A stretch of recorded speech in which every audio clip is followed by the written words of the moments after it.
retard. Bintili, vous nous avez sélectionné livres, oui, CD, et quoi d'autre? Spectacle, évidemment, sorti, bien sûr. Alors on commence en musique, Pascal, avec 3 CD à mettre sous le sapin ou plutôt à diffuser pendant votre repas de Noël. Alors chaque année, les artistes nous sortent la chanson de Noël, l'album de Noël. Alors cette année, ce sont les Stentors, un groupe de chanteurs d'opéra qui s'y mettent, mais aussi l'Australienne Sia et Gwen Stefani, l'ex-chanteuse du groupe No Doubt. Regardez ce que ça donne.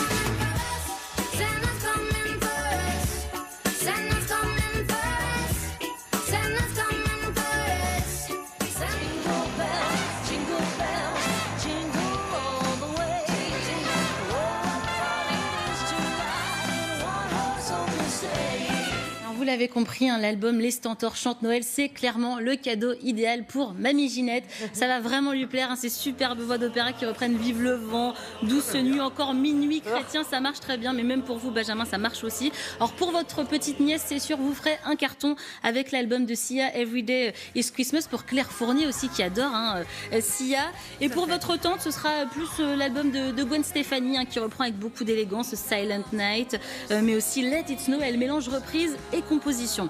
On passe maintenant en librairie. Je vous conseille le livre Définitivement Belmondo, superbe livre sur l'acteur écrit par le journaliste Laurent Bourdon. Il revient sur sa carrière, ses amis, ses amours, ses tournages. C'est vraiment très bien fait. On a aussi de magnifiques photos de Bébel que vous allez voir à l'écran avec Claude Rich ou encore Catherine Deneuve. C'est très bien fait. Deuxième livre que j'ai adoré, ça s'appelle La Femme brouillon. C'est signé Amandine D qui vient de remporter le prix hors concours. C'était vraiment un livre féministe qui nous parle des joies et des difficultés de la maternité avec beaucoup d'humour et de justesse, sans langue de bois. C'est assez rare. Pour moi, ce livre devrait vraiment être offert dans toutes les maternités. Et dernier livre, là c'est pour vous Pascal, c'est mon cadeau. Ça s'appelle Cultissime 80s. C'est toute la culture des années 80. On sait que vous adorez ça et vous allez entendre votre chanson préférée, Voyage Voyage. Donc là on passe de Voyage Voyage de Désirless en passant par La Boum, Le Flic de Beverly Hills, Dirty Dancing, Albator, encore La Victoire de Yannick Noah à Roland Garros. C'est très très complet. On termine avec 3 spectacles parisiens à voir pendant les fêtes, Welcome to Woodstock, Casse-Noisette ou encore Cirque Africa extrait.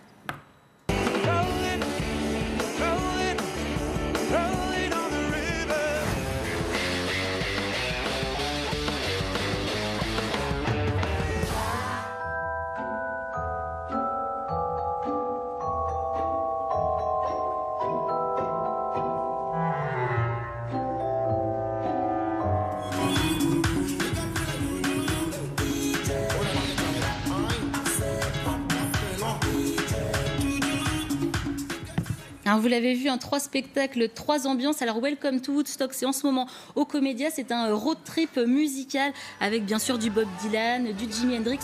On suit toute une bande de Français, des hippies qui fument un petit peu trop à mon goût et qui ont décidé de partir à Woodstock pour voir leurs idoles.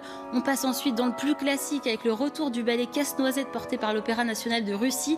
Ils sont en tournée partout en France et ils arrivent donc au Palais des Congrès à Paris.